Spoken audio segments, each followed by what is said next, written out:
ఇలా చేయటం నేరం. రూల్స్ గురించి నాకు చెప్పుకు. ఇవన్నీ నీ దగ్గర నుంచే నేర్చుకున్నాను. మనం చేసే వాటిలో చాలా వరకు చట్టబద్ధమే.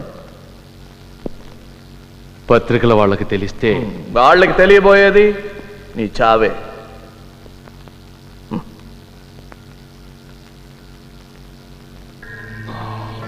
దానికి ముందు నాకు కావాల్సిందంతా నువ్వు చెప్పేస్తావు. బ్రేకింగ్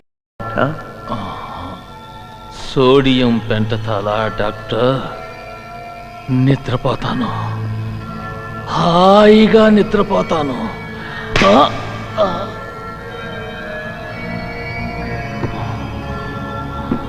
భద్రా, నిద్రపోకూడదు. మాట్లాడాలి, మాట్లాడాలి, బాగా మాట్లాడాలి.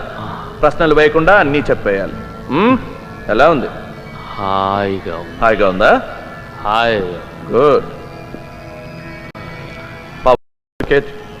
భద్రా, పవన్తో దొరికా చూడు తుపాకులు, ఆర్మ్స్. ఎవరు సప్లై చేశారు? ఎన్నాళ్ళ క్రితం?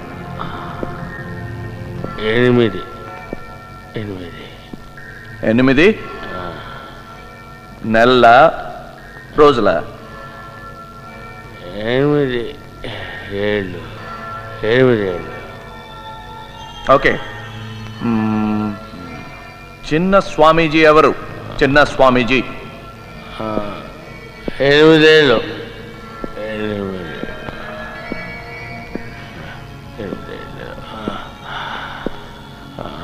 చిన్న స్వామీజీ 8 ఏళ్ళుగా. భద్రా, భద్రా, చిన్న స్వామీజీ 8 ఏళ్లుగా నీకు ఇన్ఫర్మేషన్ ఇస్తున్నాడా? నీ కొడుకు. నా కొడుక? నీ కొడుకు శ్రీనివాసుకి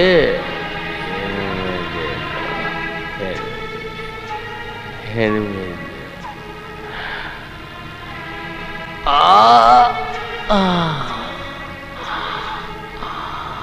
చిన్న స్వామీజీ ఎవరు? చిన్న స్వామీజీ పాపం నీ శ్రీనివాస్. శ్రీనివాస్, నువ్వు చచ్చిపోతావు. శ్రీనివాస్, శ్రీనివాస్. భద్ర కూడా ఇదే మాట అన్నాడు. చూసావా, వాళ్ళ నుంచి తప్పించుకోవడం చాలా కష్టం. జాలి మాలి లేని జంతువులు వాళ్ళు. ఈ ఇంట్రాగేషన్